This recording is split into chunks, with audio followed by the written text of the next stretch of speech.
Hello बच्चों, आज हम सब सीखेंगे क्लास 6 का मैथ अभ्यास 2 का ए। और अगर आप लोग क्लास 6 में हो तो इस वीडियो को ज़रूर देखना और पूरा देखना।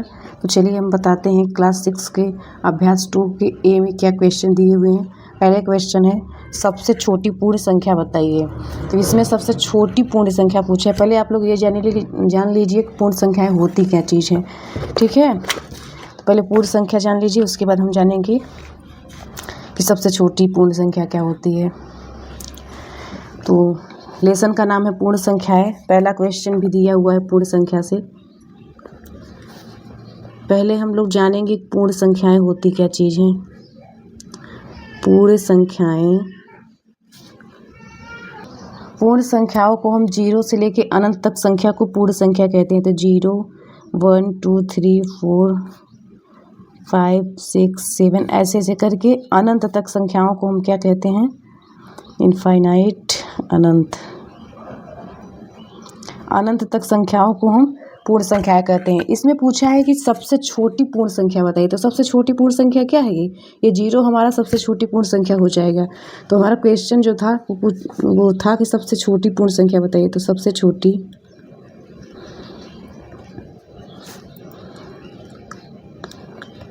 छोटी पूर्ण संख्या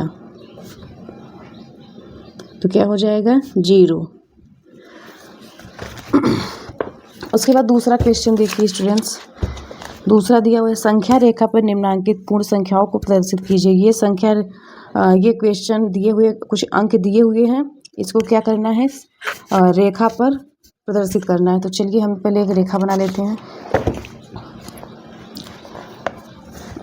दूसरा नंबर क्वेश्चन का आंसर है हो जाएगा, पहले हम एक रेखा बनाएंगे।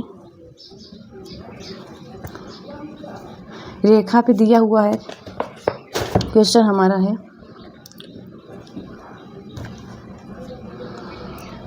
0 1 2 3 4 5 6 7 तक संख्याएं थी। इसको बोला था कि संख्या रेखा पे, ये जो संख्याएं दी हुई है इसे रेखा पे प्रदर्शित कीजिए। तो इस प्रकार हमारा ये इसका आंसर हो जाएगा। इसे हम रेखा पे प्रदर्शित कर दिए हैं। तो चलिए इसका तीसरा नंबर क्वेश्चन देखते हैं।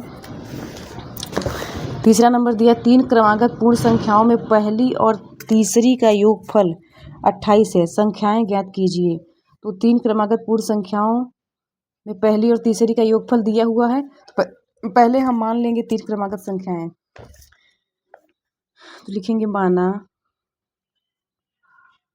3 क्रमागत पूर्ण संख्याएं। तो 3 क्रमागत पूर्ण संख्या को हम मानेंगे, एक को x, दूसरे को x + 1, तीसरे को x + 2। ये हमारी 3 क्रमागत पूर्ण संख्याएं को मैंने माना है। अब इसको क्या करेंगे कि यहाँ दिया हुआ है पहले और तीसरे का योगफल है 28।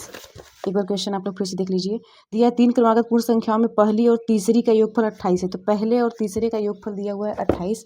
तो हम लिखेंगे x प्लस, फिर योगफल का मतलब है योगफल दिया हुआ तो हम जोड़ेंगे, फिर कोष्टक में x + 2 बराबर 28। इतना इसका योगफल दिया हुआ है।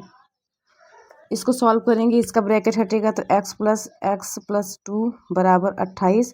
यहाँ इसको 2x को जोड़ेंगे तो ये हो जाएगा 2x, और बराबर के इस पार जाएगा 28 के इस पार आएगा ये 2। तो ये यहाँ पे, वहाँ पे प्लस था, यहाँ पे माइनस हो जाएगा। तो 2x बराबर 26। फिर x बराबर हो जाएगा हमारा 26/2। तो x की वैल्यू निकल के कितना आएगी, 13। x की वैल्यू कितना निकल के आई है, 13। इसे देखिए यहाँ पे कुछ लोग को जैसे नहीं समझ में आ रहा होगा 26 कैसे आया। तो 13 कैसे आया। तो 26 में हम 2 से भाग देंगे तो कितना हो जाएगा, 13। तो यहाँ पे क्या बोला है, 3 क्रमागत संख्याओं को x की वैल्यू निकल के आ गई है। अब हम क्या करेंगे, इसमें इस x में, इस x और इस x में, तीनों में हम x की वैल्यू को क्या करेंगे, निकाल लेंगे। तो एक x की वैल्यू निकल के आ गई, दूसरा x क्या हो जाएगा, x + 1 बराबर निकल के आएगा। x की वैल्यू कितनी है, 13 है। 13 में हम 1 को जोड़ेंगे, कितना हो जाएगा, 14। फिर दूसरा x देखिए, x + 2 बराबर है। तो x की वैल्यू कितनी है, 13 + 2 बराबर 15। तो अतः हमारा ये आंसर निकल के क्या आएगा, अतः लिखिए 3 क्रमागत संख्याएं क्या निकल के आई हैं, पहला 13 है, फिर 14 है, फिर 15 है। इस प्रकार इसका आंसर हो जाएगा।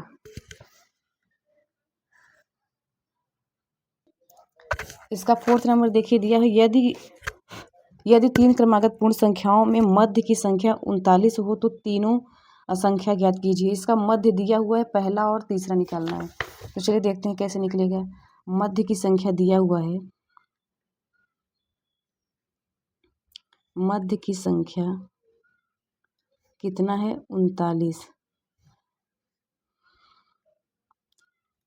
39 है। तो 3 क्रमागत पूर्ण संख्या है, बताइए। तो 3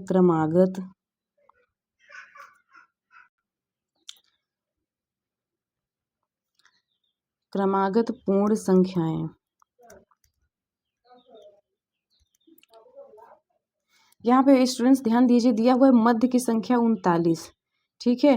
और ये तीनों क्रमागत पूर्ण क्रम में होनी चाहिए, क्रमागत में पूछा है। तो 3 क्रमागत पूर्ण संख्या क्या निकल के आएंगी, मध्य दिया है तो इसके मध्य दिया तो इसका एक पहले का हम लिख लेंगे, एक बाद का लिख लेंगे। तो मध्य के पहले कौन सी संख्या है, 39 के बाद 38 आएगा, और यहाँ पे 39 के बाद यहाँ पे कितना हो जाएगा, 40 हो जाएगा। 3 क्रमागत पूर्ण संख्या इस प्रकार निकलेंगे, 38, 39 और 40। ये 4th नंबर का इस प्रकार ये आंसर हो जाएगा। तो यहाँ पे देखिए इसका एक लास्ट क्वेश्चन है, दिया हुआ है प्राकृतिक संख्याओं के समूह में किस संख्या के सम्मिलित कर लेने पर वह पूर्ण संख्या का समूह बन जाता है। तो चलिए बताते हैं, प्राकृतिक संख्याओं के समूह में प्राकृतिक संख्याएं क्या होती हैं, 1 से लेकर अनंत तक संख्या को हम प्राकृतिक संख्या कहते हैं, और पूर्ण संख्याओं को क्या कहते हैं, 0 से लेकर अनंत वाली संख्याओं को हम पूर्ण संख्या कहते हैं।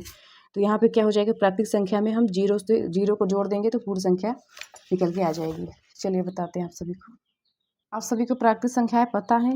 1 से लेकर अनंत तक संख्याओं को प्राकृतिक कहते हैं, 0 से लेकर अनंत वाली संख्याओं को पूर्ण संख्या कहते हैं। तो हम लिखेंगे प्राकृतिक संख्याएं,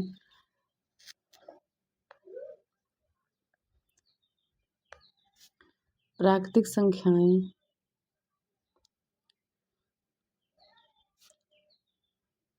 में यदि 0 को जोड़ लिया जाए, 0 को सम्मिलित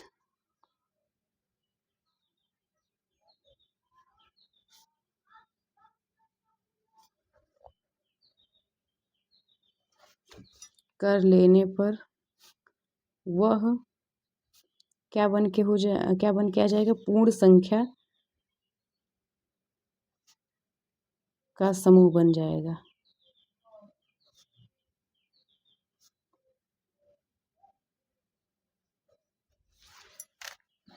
तो यहाँ पे देखिए प्राकृतिक संख्याओं में यदि हम 0 को सम्मिलित कर दें तो वो पूर्ण संख्या क्या हो जाएगी, प्राप्त हो जाएगी। अभी मैंने बताया कि पूर्ण संख्या होता है 0 से लेकर अनंत तक संख्या, प्राकृतिक संख्या होती है 1 से लेकर अनंत तक। तो यहाँ प्राकृतिक संख्याओं में 0 को जोड़ने पर क्या हो जाएगी, पूर्ण संख्याएं प्राप्त हो जाएंगी। तो आई होप दोस्तों आप सभी को ये वीडियो बहुत अच्छी लगी होगी, और इसके आगे कोई क्वेश्चन नहीं है तो क्लास 6 का अभ्यास 2 का ये समाप्त होता है यहीं पे। अगर वीडियो अच्छी लगी तो प्लीज़ चैनल को सब्सक्राइब जरूर करना।